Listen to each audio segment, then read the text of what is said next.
2024 was a really difficult year for me on YouTube because my confidence took a hit after uploading this. I didn't have a whole lot of fun making videos this year, even though I try not to show it. A lot of people were mad that I picked Tears of the Kingdom over Baldur's Gate 3 as my game of the year, even though I already mentioned that I haven't played Baldur's Gate 3 before making that video. A week after uploading that video and seeing all the criticism that it was receiving, I caved and plopped down 70 clams for Baldur's Gate 3, played it for about 25 hours, and then made an entire separate video about it. I have been enjoying my time with Baldur's Gate 3 since, and that video had a much more positive reception, and I'm glad about that. But I hate how that video came to be. And I still enjoy Tears of the Kingdom more than Baldur's Gate 3. People might still be mad and think I am biased for that opinion, and honestly, I shouldn't care. Much like a few other creators on the platform, I don't decide my game of the year based on how many copies a game sells, how much money a game makes, or how many accolades a game receives, but rather because of my own experiences and my point of view. I simply had more fun with Tears of the Kingdom than I did with Baldur's Gate 3. That's it. There's nothing else to it. Which is why these videos that I've been doing since 2020 is now going to resort to a top 10 list so that well-received games are not left out. But if your favorite game of the year turns out to not be my favorite game of the year, just remember this. Hello, it's called an opinion, deal with it. Which is why my game of the year is Concord, baby! Seriously, this game was so good that it doesn't even exist anymore. Apparently Sony just wanted to keep this one for themselves. Right? Okay, real talk now. I seriously don't know what Sony was thinking going through with this. I don't even know who this game was supposed to be marketed towards. This game spent 8 years baking in the oven, over $400 million in development budget. Game didn't even last for 2 weeks. So Sony canceled The Last of Us standalone multiplayer game, which could have been the most lucrative thing Naughty Dog has ever done, but they went ahead with this? Yeah, makes total sense. But this didn't stop scalpers from selling physical copies of the game for gobs amounts of money, which is just beyond stupid. Guys, physical copies of Concord have about as much value as my physical copy of Overwatch. Practically worthless. And then there's Assassin's Creed Shadows, which has been delayed till February. Ubisoft is practically self-destructing themselves at this point because Ghost of Yotei comes out next year too. And if that game is going to be anything like Ghost of Tsushima, then it's definitely going to be better than Assassin's Creed Shadows. Speaking of Ubisoft, does anyone even remember that this came out? 'Cause I sure didn't. And then, of course, Star Wars Outlaws, which is such a boring train wreck that it's not just a mediocre video game, but also a slap in the face to Star Wars. It's an opportunity to make millions. In reality, can anyone even knock out a stormtrooper using nothing but their bare hands? Honestly, the most addictive thing from this past year were all of the roguelike modes that were added to well-known games. Hitman Freelancer is a good example of a roguelike done right because it is addictive yet incredibly challenging. But to have 3 well-known games have their own roguelikes is just insane. I am, of course, talking about Valhalla for God of War Ragnarok, No Return in The Last of Us Part 2, and Side Order in Splatoon 3. All of these new modes for these games are well implemented and are each unique in their own way. Though it is obvious that The Last of Us Part 2 No Return is just a skeleton of what the standalone multiplayer project could have been. Please, Naughty Dog, please at least add a co-op feature for this mode. And God of War Valhalla is just more God of War and I love it. But Splatoon 3 Side Order is probably my favorite one because there's so much more variety and different playstyles to experiment with. Though No Return was the easiest to me because I'm more used to the combat in The Last of Us 2, even though it does still pose a significant challenge. Zenless Zone Zero. I will admit the combat is super fluid and flashy and it's well animated even though characters move as if they're made out of gelatin, but it has a really dumb story and it is still a typical Hoyoverse free-to-play game that makes you rely on using a gacha system, aka gambling, to unlock new characters. Elden Ring Shadow of the Erdtree? No opinion because I still haven't beaten the base game. Squirrel with a gun!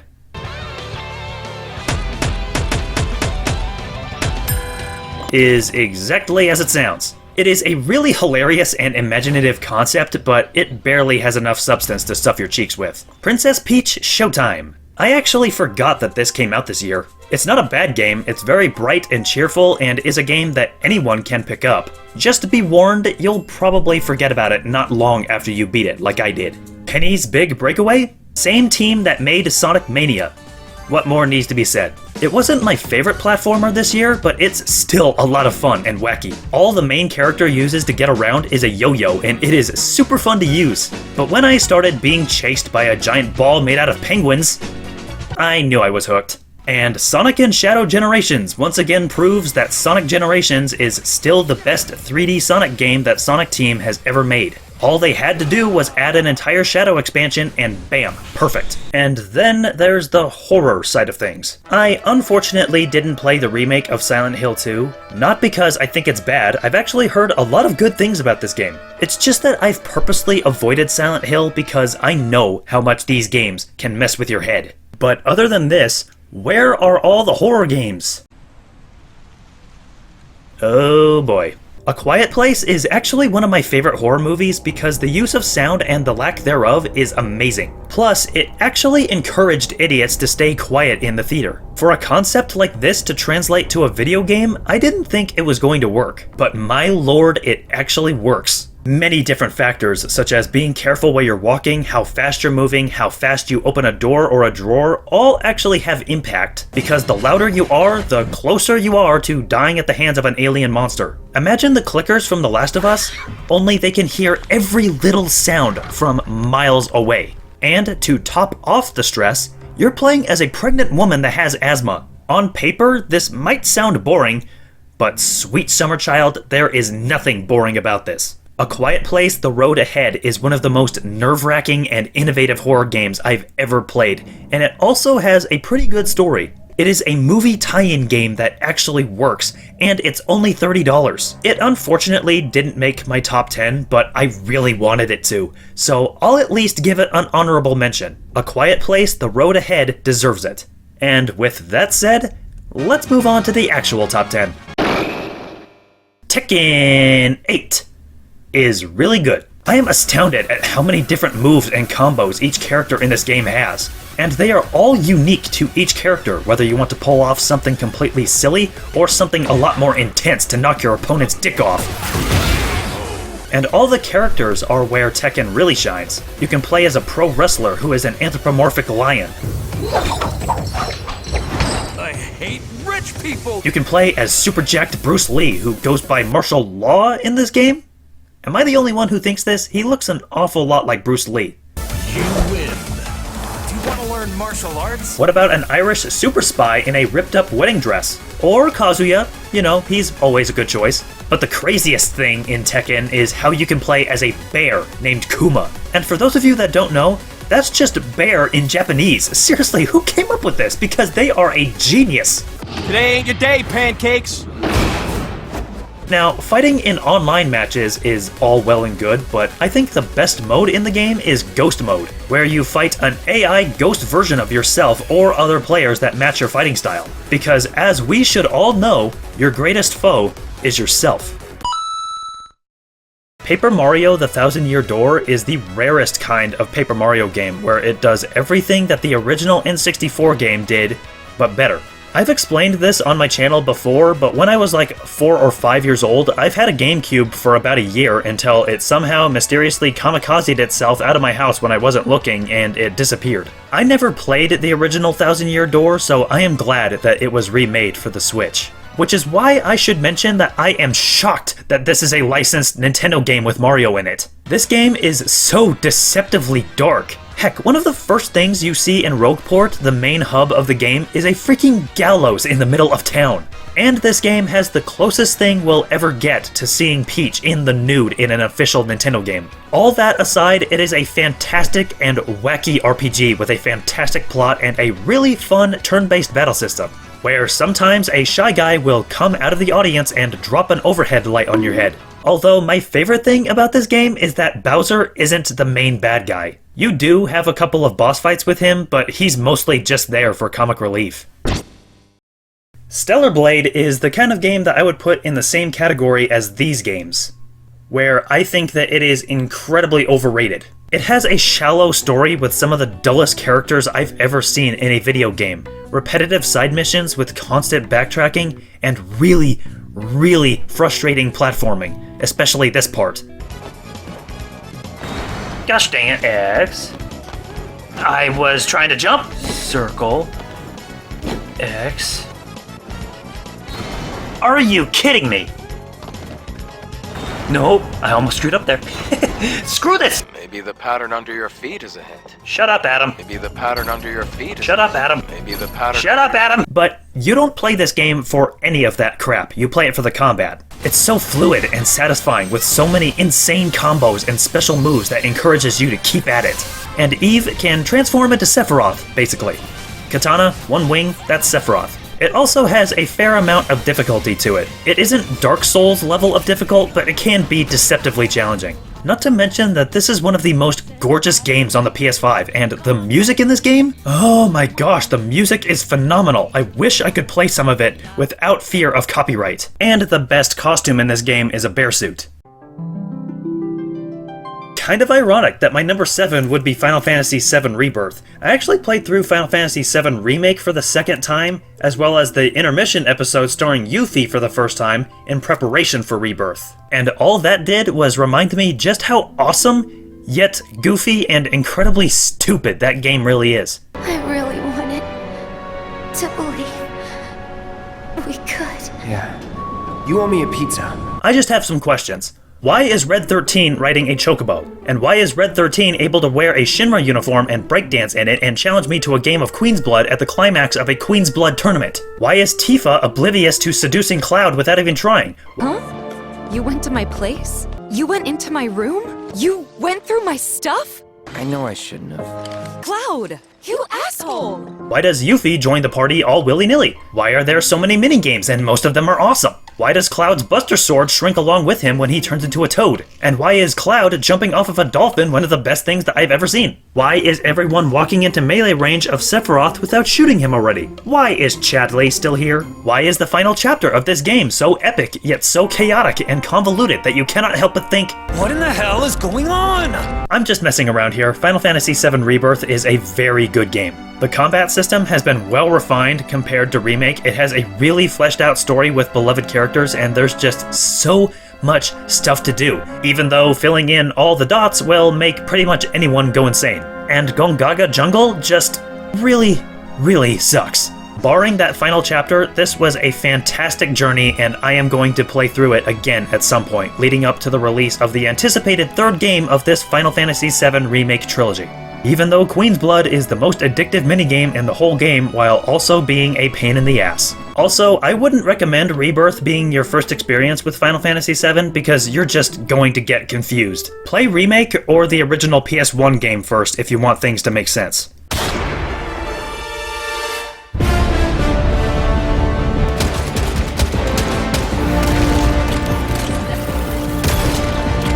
Helldivers 2 is easily the best multiplayer game I've played this year. Just pick a mission, pick a loadout, and go. Go and make things a living hell for the enemies of Super Earth. The progression system is well built to keep you busy, there's so much to unlock, and oh my gosh, the game is just super fun. All the different weapons, armor sets, and stratagems are fun to experiment with. And it actually encourages players to coordinate and work together for things to be as efficient and successful as possible. But the most jaunting thing about Helldivers 2 is just how many difficulties there are. Let's check out easy mode. Okay, just a few robots, nothing too crazy. Oh, an outpost? That's cute.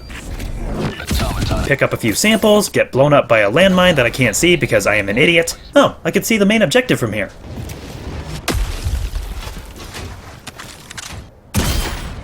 I'm out. And that's done. All in extraction, and bam, mission accomplished. Alright. Now crank the difficulty up to Super Helldive. Whoa, my lord! There's so many of them! What the heck am I supposed to do? Call it down, call it down! Yes! For democracy! Just remember that this is for democracy! Hey fellas, I got 2 words for you. For democracy.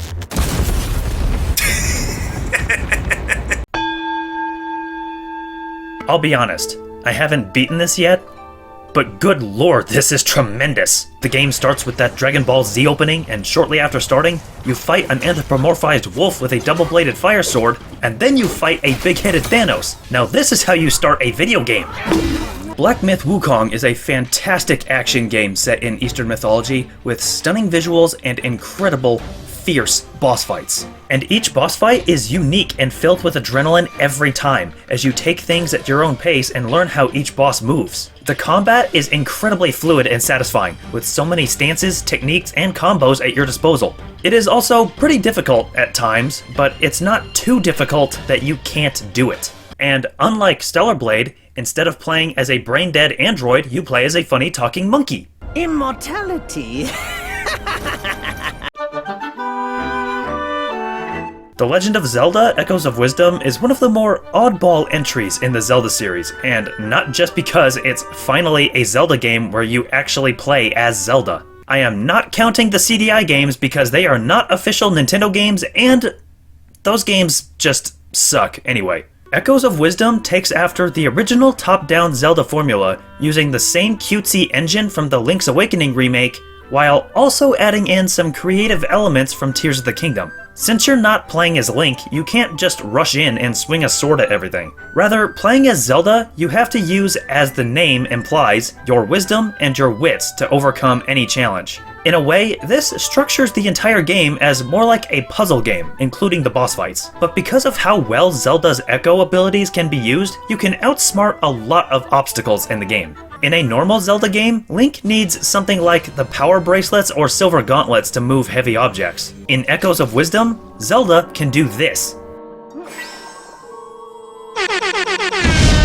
In other top-down Zelda games, Link has to usually circumvent giant walls and figure out the path to get ahead. In Echoes of Wisdom, Zelda can say, "Screw you, I've got God mode enabled." And whenever you encounter a tough-looking enemy, just plop down a dark nut and bing bang boom. We live in an age where a lot of indie games are better than most AAA releases that come out today. Then you've got a game like Animal Well, a Metroidvania that is so incredibly polished, developed by the very talented Billy Basso, and published by Big Mode, the company owned by the one and only Videogamedunkey and Leahbee. But more importantly, the game is just very fun, but can also be very creepy sometimes. Guessing this way, right? Whoa! That is a killer ostrich. Unlike 90% of a lot of games, Animal Well doesn't bog itself down with a lengthy intro sequence. There's no dialogue, no tutorials, and no waypoint telling you which way you should go. Just your sense of discovery egging you to go in whatever direction you want. There are so many different kinds of animals to interact with, inventive puzzles, and so many secrets in this game that it's one of the very few games that is best to be played without an internet guide. Seahorses are one of my favorite animals, if that was not obvious already. It also has a lot of tools that seem unconventional at first, but it's how you use them that is awesome. I'm not kidding when I say my jaw dropped when I found out that if you throw the frisbee and jump onto it, you can surf on it to get over giant gaps. This is the greatest game ever created. And the chinchillas, oh, I love these guys. And this game is only $25, giving the $70 price point the middle finger. Although the best thing about Animal Well is that even though there are so many different animals in this game, there are no spiders in here, which means that even my girlfriend can play this. For context, my girlfriend has arachnophobia. Persona 3 Reload. I already did an entire video on this game, so I won't spend too much time talking about it here, but my lord, the story, the characters, the turn-based battles, the dungeon crawling, and a soundtrack that just makes you want to go... Include the I Guess DLC episode, and you've got a game that will last you for about 145 hours. And it has an Android mascot character that has 5 million times more personality than Eve. I feel like Sony set a record this year, releasing a soulless hero team-based shooter that nobody cares about and shuts down 2 weeks after release, then immediately coming out with another game that would go on to win Game of the Year at the Game Awards. Does Astrobot live up to the hype? Is it actually this perfect masterpiece that so many people are claiming that it is? Is it really that amazing? Yes. Astrobot deserves all of the praise that it has been getting. It is a joyful, cheerful, and sometimes challenging platformer with incredible stages and secrets and very fun power-ups. In fact, the only sin that this game commits is having the best power-up in the game be a power-up that lets Astro shrink down to the size of a mouse with the push of a button, and that power-up is only in one stage. But this game is more than just fun, it also pays tribute to all things PlayStation. There's Horizon, Loco Roco, Uncharted, God of War. You dumb Kratos. Ah, crap. Resident Evil, Street Fighter, Days Gone, Death Stranding, Tomb Raider, Bloodborne, Metal Gear Solid, Klonoa, Spyro, Crash Bandicoot, The Last of Us, Stellar Blade. They even got Helldivers in here. In fact, it's because of this game that I really want to play Ape Escape now. They got Igus in here. Oh my gosh, they actually got Igus in here. Joker's in this game. That's it. This game is 10 out of 10. Masterpiece, Teddy. They put Teddy in this game. At this rate, it might end up getting bare naked. 9 out of 10. I'll be honest, I wanted Persona 3 Reload to be my game of the year. I really did. But after playing Astrobot, there's no denying that this game is something special. It's not only an incredible platformer, but also a well-written love letter to PlayStation. It is easily my favorite game of 2024. If you own a PS5, you should play this game. Like, right now. I'm not even kidding.